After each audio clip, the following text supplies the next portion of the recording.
Oh, he is a three-time Grammy winner, lead singer of OneRepublic, and he's also written some of the biggest hits for the biggest names in the world, including Beyonce, Taylor Swift, Adele, just to name a few. Now he's adding entrepreneur to his list of accomplishments. Welcome Ryan Tedder to the show. Hey, Ryan. Hey, thanks for having me. Yeah, so, about 30 minutes from here is Ravinia. I actually saw you perform there. I know you've been to Chicago many times, but we got some pretty diehard music fans here, right? Oh my God, yeah, you do. We've played Ravinia a number of times, and actually my guitar player lives in LaGrange. It's just, on the outskirts of a suburb of Chicago. I've got a lot of friends in Chicago. I actually have a song that I've been working with all last week who's based out of Chicago, and recorded and written many a song, eaten many a pizza, and many a burger at Au Cheval.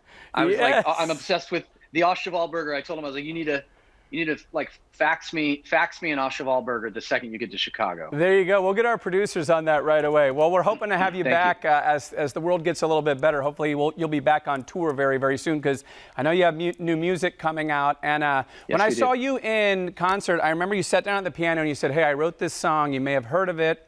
And you started playing Halo by Beyonce. And I'm wondering, how do you decide what songs you write for your band and then what songs you're going to write for other singers? It's pretty easy for me. I get asked this question a lot. I write for a lot of big, powerful female vocalists like Adele, Beyonce, and Demi Lovato and Ariana Grande. And the subject matter alone is things that I would not say, right? If you listen to lyrics of Halo or Ariana Grande's most recent album, I did a song on there, like none of the lyrics are it really comes down to the lyrics. Like, I'm trying to think, like recently, like Jonas Brothers' Sucker. I wrote and produced Sucker for Jonas Brothers. There's a version of that song floating around with me singing the demo. But when you hear me sing it, the lyric just doesn't hit you the same way. So I really am always conscious of lyrically what I could pull off. And I think the only song that I've written or produced thus far that like maybe OneRepublic could have put out is Adele, Rumor Has It. That's the one song that like sonically fits with what we've done before. But it's a bigger song on Adele than it would be on us.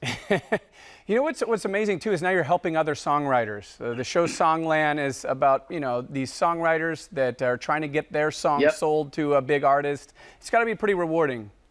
That's the best. I mean, Songland's been phenomenal for me, and I'm actually teaching a songwriting and producing course right now on a online learning platform called Monthly. So if you go to monthly.com, I'm teaching a course in real time. I think the second launch I'm doing it 5 times this year, and like Kygo, Charlie Puth, the woman that started Milk Bar. Like we're teaching you how to write hit songs from ground zero, starting from scratch, how to produce them, how to collaborate on monthly.com. So like I'm at that stage of my career where like I really get as much enjoyment showing people things and like explaining things and teaching things. I mean, that's one of my favorite things to do. Yeah, you're also at the point in your career where you're adding businessman and entrepreneur to that. Let's talk about Mad Tasty and how this drink came about, because I know there's a very serious component to it as well. Yeah, so Mad Tasty came about really spring of 2019 is when we launched it. Unofficially, we launched it at Coachella. And then, there's the delivery man for more Mad Tasty right now.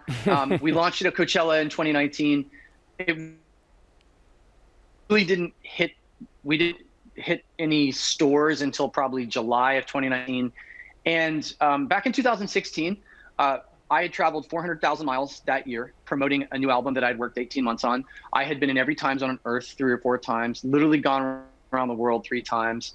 I wasn't sleeping, and then my serotonin levels started dropping drastically, and for the first time in my life was feeling depressed. I'm a very optimistic, like almost manic person. I haven't battled depression historically, but I hit a wall and was having panic attacks, heart palpitations, extreme anxiety. And I looked into CBD at that time because I ended up on a prescription of Xanax, which is something that I'd always promised myself I would never do. And I just had to have something to like correct my sleeping patterns and curb my anxiety.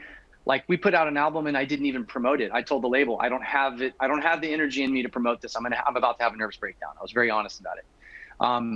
That was in the end of 2016. So 2017, I'm now taking pills, which I don't want to take, for anxiety, which I know many people watching this probably have the same thing. I started doing research on things that could curb anxiety without taking pills. And the most natural anti-anxiety thing that I could found anywhere was CBD. Right. So it's a hemp-infused drink. Right. So for it's a hemp-infused drink, and it's extract. much different than what people think of when they think of marijuana. It's very different. Yes, completely different. This drink does not get you high. So sorry for anyone who was hoping for that. There's other stuff that will. This drink, 20 milligrams CBD. So the human body has an endocannabinoid system, just like we have a respiratory system and a immune system. What happens when you give your body vitamin C to your immune system? It boosts your immunity, right? Right.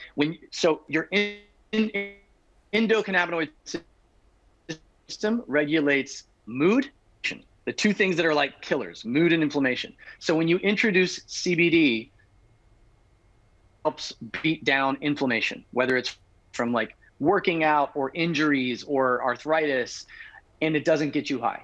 So this to me is what I call a mood leveler. Helps me stay focused, and it helps me drink a ton more water. And for every ounce, we're like the Tom's Shoes of beverages.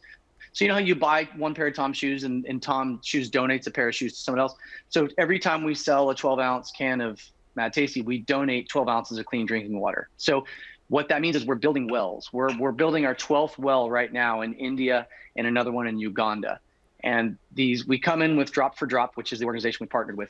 And when you build a well, thousands of people who have been living without clean water, it literally saves their lives. Like, dirty water is one of the #1 killers in the world.